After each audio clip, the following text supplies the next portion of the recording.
ഇന്നത്തെ മുരളിയിൽ യോഗത്തിന്റെ സിദ്ധിയും യോഗിയുടെ ലക്ഷണവും ബാബ കേൾപ്പിക്കുന്നു.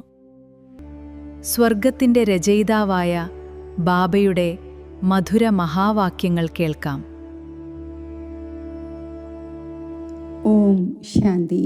6-8-26 പ്രഭാതമുരളി ബാബ്ദാദ മധുബൻ.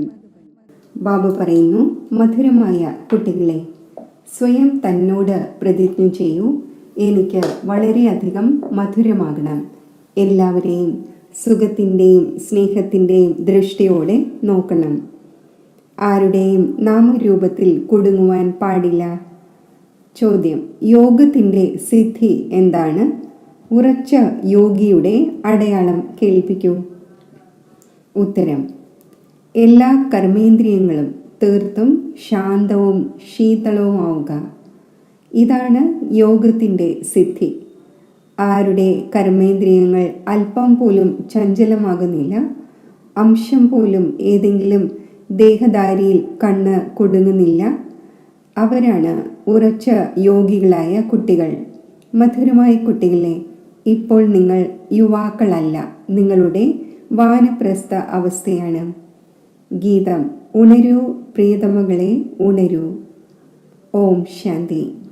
മധുരമധുരമായ ആത്മീയ കുട്ടികൾ ഗീതം കേട്ടു. ഇതിൻ്റെ അർത്ഥത്തെക്കുറിച്ച് മനസ്സിൽ വിചാരസാഗര മഥനം ചെയ്യണം. സന്തോഷത്തിൽ വരികയും വേണം. കാരണം ഇത് പുതിയ ലോകത്തിലേക്ക് വേണ്ടിയുള്ള പുതിയ കാര്യങ്ങളാണ്. ഈ പുതിയ കാര്യങ്ങൾ ഇപ്പോൾ കേൾക്കേണ്ടതുണ്ട്. കുട്ടികൾക്ക് ഇപ്പോഴറിയാം, പുതിയ ലോകം സ്ഥാപിക്കുന്നവൻ ഏതെങ്കിലും മനുഷ്യൻ ആവുക സാധ്യമല്ല. നിങ്ങൾ എപ്പോഴാണോ ഈ കാര്യങ്ങൾ കേൾക്കുന്നത്, അപ്പോൾ മനസ്സിലാക്കുന്നുണ്ട്, ഇത് 5000 വർഷം മുമ്പുള്ള പഴയ കാര്യങ്ങളാണ്. അത് വീണ്ടും പുതിയതായി കേൾപ്പിക്കപ്പെടുന്നു. പഴയത് തന്നെ പുതിയതും പുതിയത് തന്നെ പഴയതുമാകുന്നു.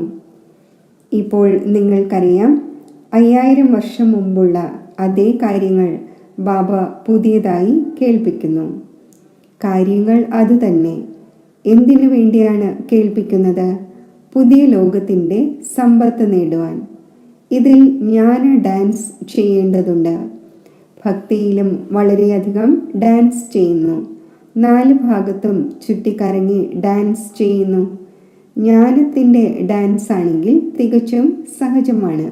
അതിൽ കർമ്മേന്ദ്രിയങ്ങൾ വളരെയധികം ചലിക്കുന്നു, പ്രയത്നിക്കേണ്ടി വരുന്നു. ഇതാണെങ്കിൽ കേവലം ഉള്ളിലാണ് ജ്ഞാന ഡാൻസ് നടക്കുന്നത്. സൃഷ്ടിചക്രം എങ്ങനെ തിരിയുന്നു?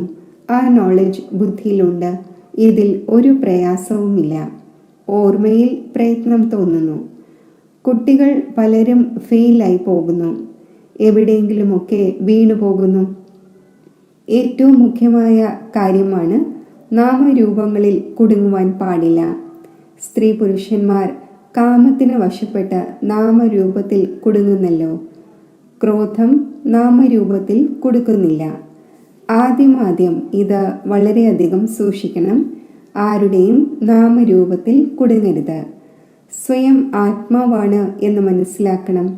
ഞാൻ ആത്മാവ് അശരീരിയായി വന്നിരുന്നു, ഇപ്പോൾ അശരീരിയായി പോകേണ്ടതുണ്ട്. ഈ ശരീരത്തിൻ്റെ ബോധം ഇല്ലാതാകണം. ഈ നാമരൂപത്തിൽ കുടുങ്ങുന്നതിൻ്റേത് വളരെ മോശമായ രോഗമാണ്. ബാബ കുട്ടികൾക്ക് മുന്നറിയിപ്പ് നൽകുന്നു. ചിലരാണെങ്കിൽ ഈ കാര്യം മനസ്സിലാക്കുന്നില്ല. നാമരൂപത്തിൽ കുടുങ്ങിയിരിക്കുകയാണ് എന്ന് ബാബ വെറുതെയാണ് പറയുന്നത് എന്ന് പറയുന്നു. എന്നാൽ ഇത് ഗുപ്തമായ രോഗമാണ്. അതിനാൽ പ്രിയതമൻ പ്രിയതമന്മാരെ അഥവാ ബാബ കുട്ടികളെ ഉണർത്തുന്നു. കുട്ടികളെ ഉണരൂ. ഇപ്പോൾ വീണ്ടും കലിയുഗത്തിനു ശേഷം സത്യയുഗം വരേണ്ടതുണ്ട്.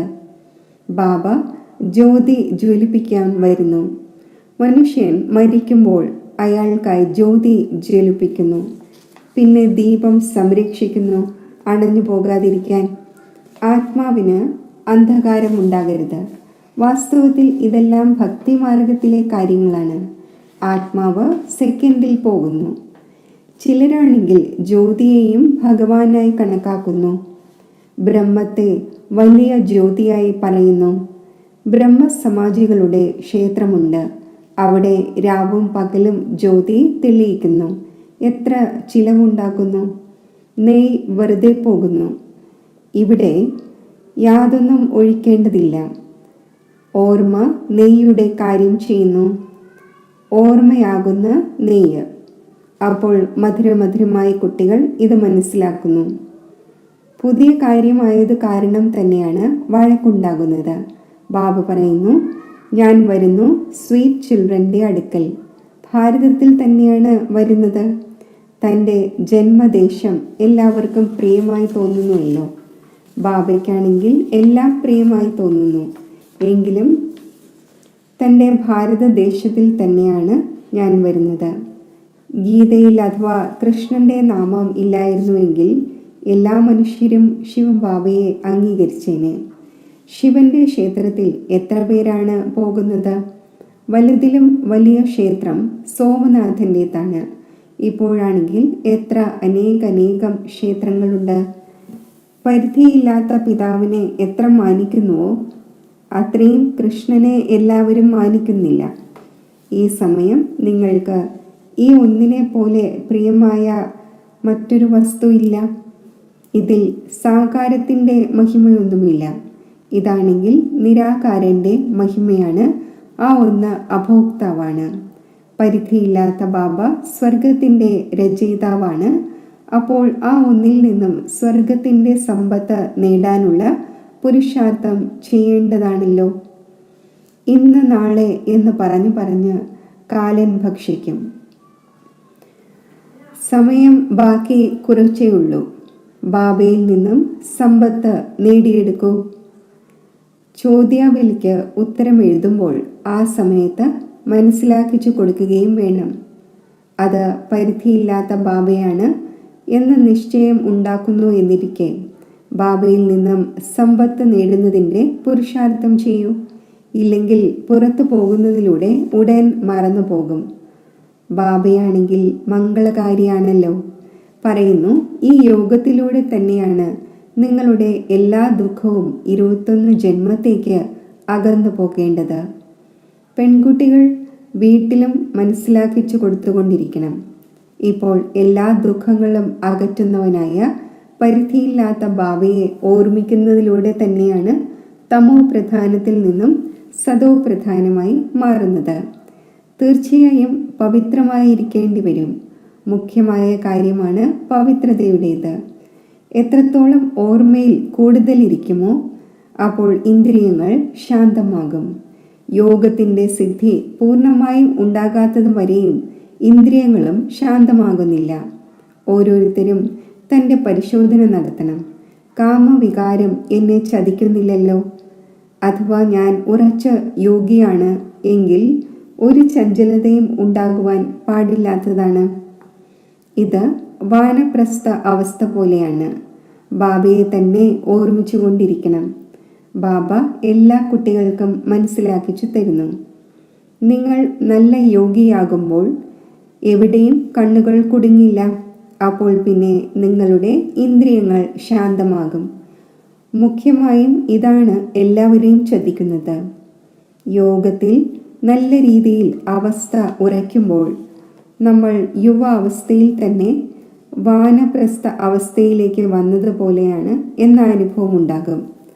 ബാബ പറയുന്നു, കാമം മഹാശത്രുവാണ്. അപ്പോൾ തൻ്റെ പരിശോധന നടത്തിക്കൊണ്ടിരിക്കൂ. എത്രത്തോളം ഓർമ്മയിലിരിക്കുമോ അത്രയും കർമ്മേന്ദ്രിയങ്ങൾ ശാന്തമാകും. വളരെയധികം മധുര സ്വഭാവമായി മാറും. ഞാൻ നേരത്തെ എത്ര കയ്പുള്ളതായിരുന്നു, ഇപ്പോൾ എത്ര മധുരമായി മാറി എന്ന് ഫീൽ ചെയ്യും. ബാബ സ്നേഹത്തിൻ്റെ സാഗരമാണല്ലോ. അപ്പോൾ കുട്ടികൾക്കും ആകേണ്ടതുണ്ട്. ബാബ പറയുന്നു, എല്ലാവരോടും സ്നേഹത്തിൻ്റെ ദൃഷ്ടി ഉണ്ടായിരിക്കട്ടെ.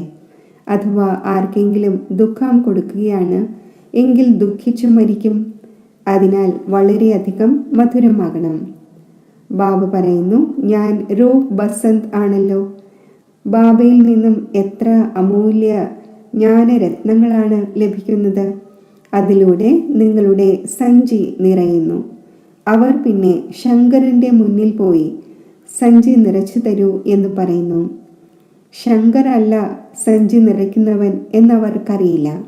ഇപ്പോൾ നിങ്ങൾ മനസ്സിലാക്കുന്നുണ്ട്, ജ്ഞാനസാഗരമായ ബാബ ജ്ഞാനത്തിൻ്റെ രത്നങ്ങൾ കൊണ്ട് കുട്ടികളായ നമ്മുടെ സഞ്ചി നിറയ്ക്കുന്നു. നിങ്ങളും രൂപ് ബസന്താണ്. ഓരോരുത്തരുടെയും ആത്മാവ് രൂപ് ബസന്താണ്. സ്വയം നോക്കിക്കൊണ്ടിരിക്കൂ, നമ്മൾ എത്ര ജ്ഞാനരത്നം ധാരണ ചെയ്ത് ജ്ഞാന ഡാൻസ് ചെയ്യുന്നു അഥവാ രത്നങ്ങൾ ദാനം ചെയ്യുന്നു. ഏറ്റവും നല്ല രത്നമാണ് മന്മനാഭവ. ബാബയെ ഓർമ്മിക്കുന്നതിലൂടെ ബാബയുടെ സമ്പത്ത് നേടുന്നു. എങ്ങനെയാണോ ബാബയിൽ ജ്ഞാനം നിറഞ്ഞിരിക്കുന്നത്, അതേപോലെ ബാബയിരുന്ന് കുട്ടികളെ തനിക്ക് സമാനമാക്കുന്നു. ഗുരുക്കന്മാരും തനിക്ക് സമാനമാക്കുന്നു. ഇതാണ് പരിധിയില്ലാത്ത പിതാവ്. ആ ഒന്നിൻ്റെ രൂപം ബിന്ദുവാണ്. നിങ്ങളുടെയും രൂപം ബിന്ദുവാണ്. നിങ്ങളെ തനിക്ക് സമാനം ജ്ഞാനത്തിൻ്റെ സാഗരമാക്കുന്നു.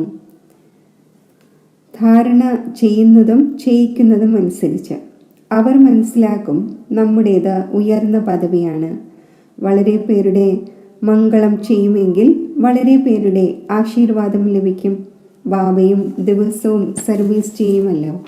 ഈ ഗുൽസാർ എന്ന കുട്ടി എത്ര മധുരമായി മനസ്സിലാക്കിക്കുന്നു. എല്ലാവർക്കും ഇഷ്ടപ്പെടുന്നു. ഇങ്ങനെയുള്ള ബ്രാഹ്മണിയെ നമുക്ക് കിട്ടിയെങ്കിൽ എന്ന ആഗ്രഹം തോന്നുന്നു. ഇപ്പോൾ ഒരു ബ്രാഹ്മണിക്ക് എല്ലാ സ്ഥാനത്തേക്കും പോകാൻ സാധിക്കില്ല. എങ്കിലും ബാബ പറയുന്നു, ഞാൻ നന്നായി മനസ്സിലാക്കിച്ചു കൊടുക്കുന്നു എന്നാരാണോ മനസ്സിലാക്കുന്നത് അവർ ഓൾറൗണ്ട് സർവീസ് ചെയ്യേണ്ടതാണ്. സ്വയം താല്പര്യം ഉണ്ടാകേണ്ടതാണ്. ഞാൻ സെൻറ്റേഴ്സിൽ ചുറ്റി സഞ്ചരിക്കട്ടെ എന്ന്. എനിക്ക് വളരെ പേരുടെ മംഗളം ചെയ്യാൻ സാധിക്കും. ഞാൻ നന്നായി സുഗന്ധം പരത്തുന്നു എന്ന് ആരെല്ലാം മനസ്സിലാക്കുന്നുവോ അപ്പോൾ താല്പര്യം ഉണ്ടാകേണ്ടതാണ്. 10-15 ദിവസം സെൻറ്റേഴ്സിൽ പോയി ചുറ്റി സഞ്ചരിച്ചു വരാം. ഒരാളെ കണ്ട് പിന്നെ മറ്റുള്ളവരും പഠിക്കും. ആര് ചെയ്യുമോ അവർ നേടും. ഈ സർവീസ് വളരെ മംഗളകാരിയാണ്. നിങ്ങൾ മനുഷ്യർക്ക് ജീവദാനം നൽകുന്നു. ഇത് വളരെ ഉത്തമത്തിലും ഉത്തമമായ കാര്യമാണ്. തൊഴിൽ ചെയ്യുന്നവർക്കും യുക്തിയോടെ ടൈം കണ്ടെത്തി സർവീസിന് പോകുവാൻ സാധിക്കും. സർവീസബിൾ ആയവരെ ബാബ സ്നേഹിക്കുകയും ചെയ്യും, പരിപാലിക്കുകയും ചെയ്യും. ആർക്ക് സർവീസിൻ്റെ താല്പര്യം ഉണ്ടായിരിക്കുമോ അവർക്ക് സർവീസ് ഇല്ലാതെ ഇരിക്കുവാൻ സാധിക്കില്ല. ബാബ സഹായിക്കുകയും ചെയ്യുന്നുവല്ലോ. കുട്ടികൾ വളരെയധികം ദയാഹൃദയരാകണം. പാവങ്ങളുടേത് വളരെയധികം ദുഃഖമുള്ള ജീവിതമാണ്. നിങ്ങൾ ജീവദാനം നൽകുന്നു. ആർക്കെങ്കിലും അവിനാശി ജ്ഞാനരത്നങ്ങൾ ദാനം ചെയ്യുക. ഇതുപോലെ സർവോത്തമ ജ്ഞാനദാനം മറ്റൊന്നില്ല. വളരെ ദയാഹൃദയരാകണം. ബ്രാഹ്മണി ദുർബലമായത് കാരണം സർവീസിന് അയവുണ്ടാകുന്നു. അതിനാൽ നല്ല ടീച്ചറിനെ ചോദിക്കുന്നു. എപ്പോൾ ചിന്ത വരുന്നോ അപ്പോൾ പോകേണ്ടതാണ്. ബാബ ഏതൊരു സെൻറ്ററാണോ തണുത്തിരിക്കുന്നത് നമ്മൾ പോയി ചക്രം കറങ്ങി വരട്ടെ. എക്സിബിഷൻ്റെ ചിത്രങ്ങളുമുണ്ട്. ചിത്രങ്ങളിലൂടെ കൂടുതൽ നല്ല രീതിയിൽ മനസ്സിലാക്കും. നമ്മൾ സർവീസ് എങ്ങനെ വർദ്ധിപ്പിക്കട്ടെ എന്ന ചിന്ത നടന്നുകൊണ്ടിരിക്കണം. ബാബയും സർവരുടെ ജീവിതവും വജ്രതുല്യമാക്കുന്നു. കുട്ടികളായ നിങ്ങൾക്കും സർവീസ് ചെയ്യണം. വന്ദേ മാതരം എന്ന് പാടപ്പെടുന്നു. എന്നാൽ അർത്ഥം മനസ്സിലാക്കുന്നില്ല. പതീത മനുഷ്യരെയോ അഥവാ ഭൂമിയെയോ മറ്റോ ഒരിക്കലും വന്ദിക്കാറില്ല. ഇതാണെങ്കിൽ 5 തത്വമാണ്. അതിനെ എന്ത് വന്ദിക്കുവാനാണ്? 5 തത്വങ്ങളാൽ നിർമ്മിതമാണ് ശരീരം. അപ്പോൾ ശരീരത്തിൻ്റെ പൂജ ചെയ്യുന്നത് പ്രതിമയുടെ പൂജയായി. ശിവബാബയ്ക്കാണെങ്കിൽ ശരീരമില്ല. ആ ഒന്നിൻ്റെ പൂജയാണ് ഏറ്റവും ഉത്തമം. ബാക്കിയുള്ളത് മധ്യമമാണ്.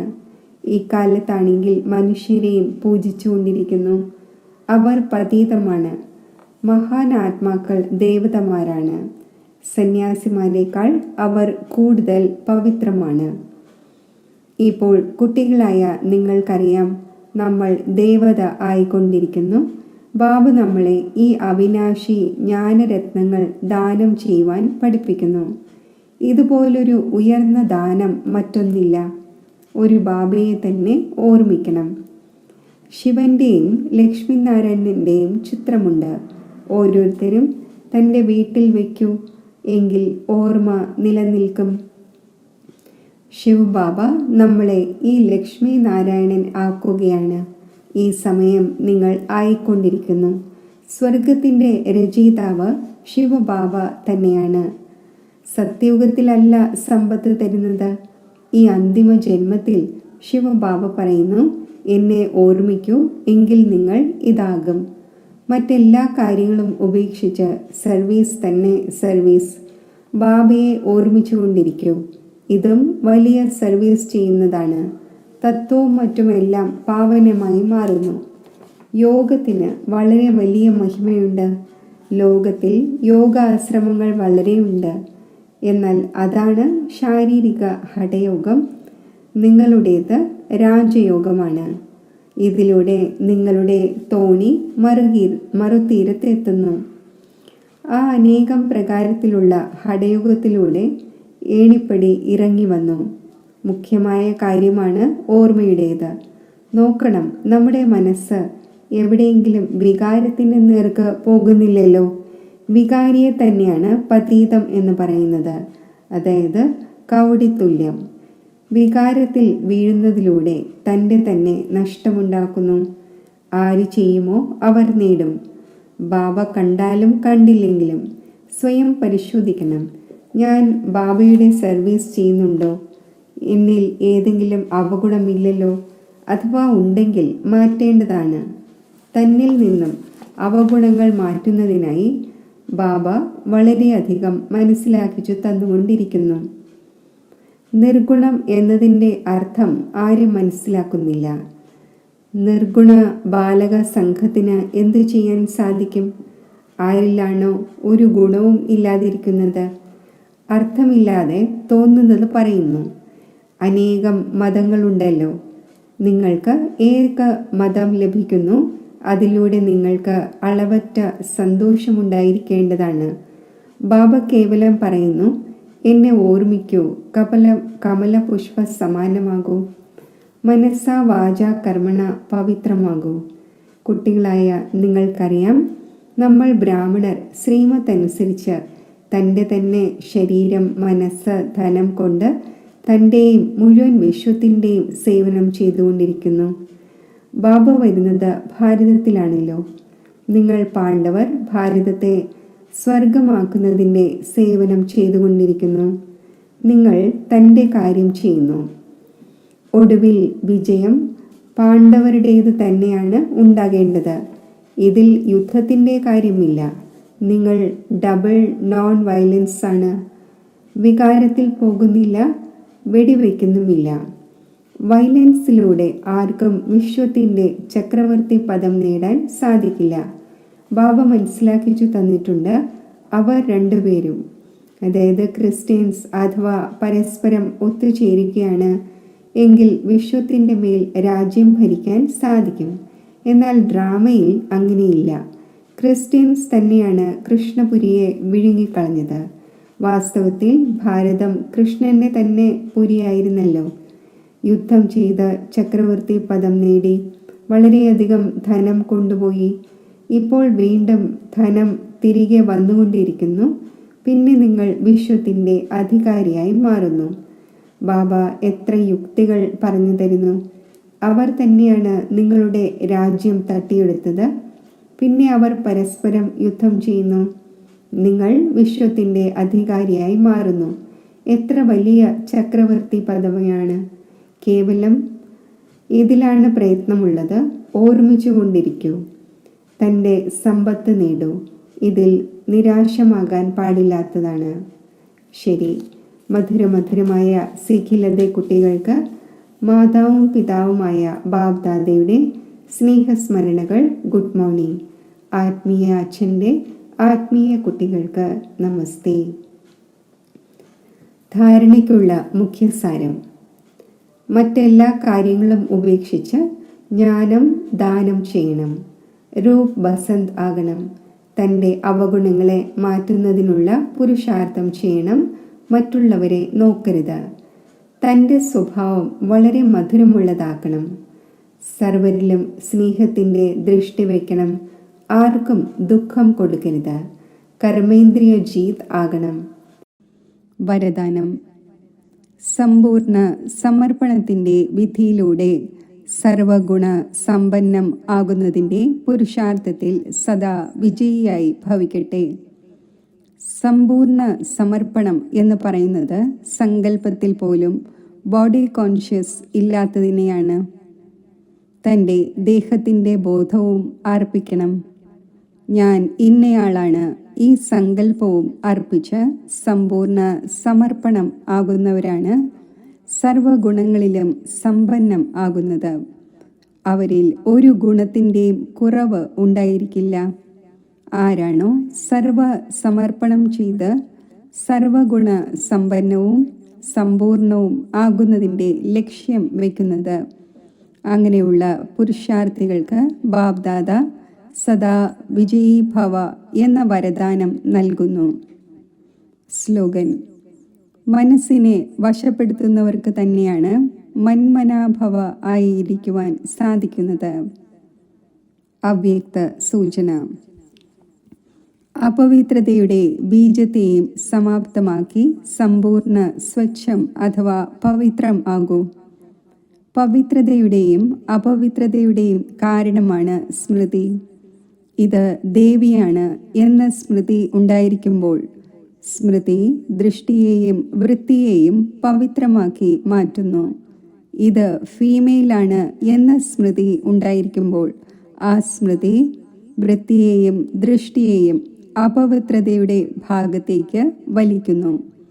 ഒന്നിൽ രൂപത്തെ കാണും, മറ്റതിൽ ആത്മീയതയെ കാണും. ഓം ശാന്തി.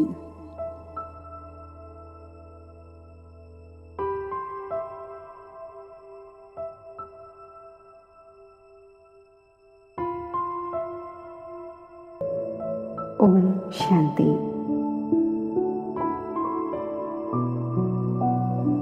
ആത്മസ്മൃതിയുടെ തിലകമണിഞ്ഞ് ഞാൻ ഒരു നിമിഷത്തിൽ ബ്രഹ്മലോകത്തിൽ പരമാത്മാവിൻ്റെ സമീപം എത്തിച്ചേരുന്നു.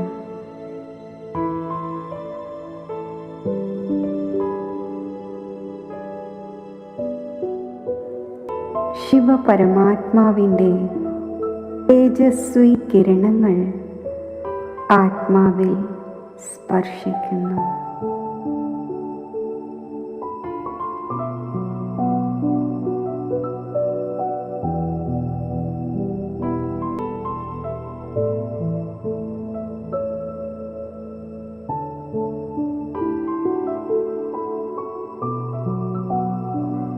മധുരമായ ബാബ, എൻ്റെ മനസ്സും ബുദ്ധിയും ഞാൻ അങ്ങയിൽ സമർപ്പിക്കുകയാണ്.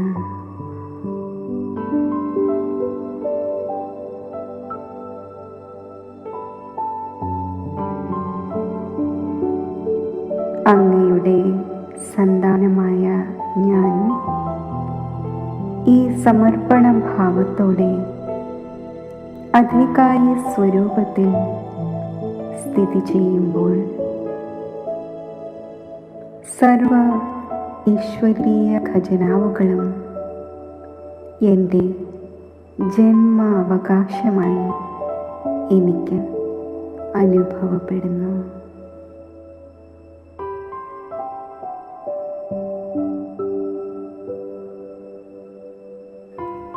വരദാതാവായ ബാബ, അങ്ങ് നൽകുന്ന വരദാനങ്ങൾ എന്നെ സമ്പൂർണതയുടെ പുരുഷാർത്ഥത്തിൻ്റെ മാർഗത്തിൽ സഹജമായി മുന്നോട്ട് നയിക്കുന്നു.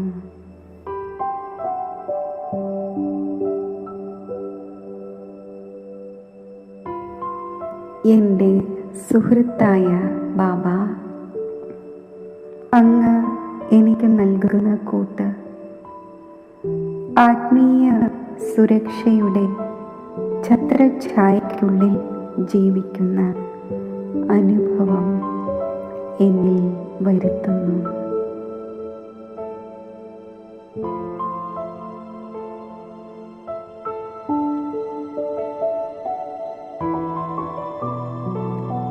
എൻ്റെ മാതാവും പിതാവുമായ ശിവപരമാത്മാ,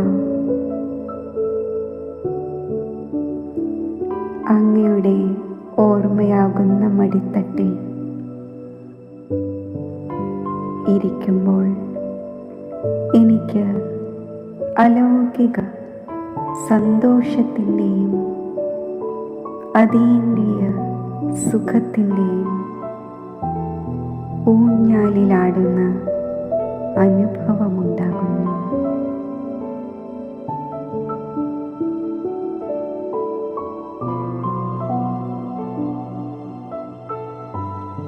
ബിന്ദുരൂപമായ ബാബയിൽ നിന്നും ലൈറ്റിൻ്റെയും മൈറ്റിൻ്റെയും കിരണങ്ങൾ എനിക്ക് പ്രാപ്തമാകുന്നു.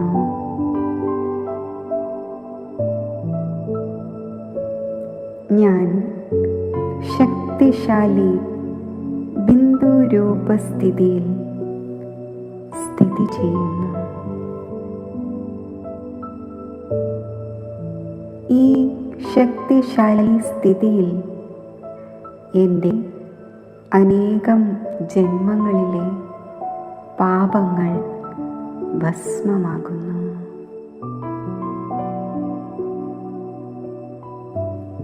ആത്മാവിൽ പവിത്രതയുടെ പ്രകാശം നിറയുന്നു.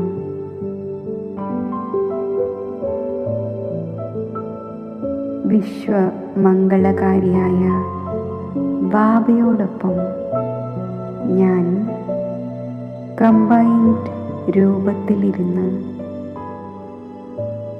എൻ്റെ സങ്കല്പത്തിലൂടെയും വൃത്തിയിലൂടെയും സുഖത്തിൻ്റെയും ശാന്തിയുടെയും ശക്തിയുടെയും സ്നേഹത്തിൻ്റെയും ആനന്ദത്തിൻ്റെയും ആത്മീയ സുഗന്ധം വിശ്വമാകെ വ്യാപിപ്പിക്കുകയാണ്.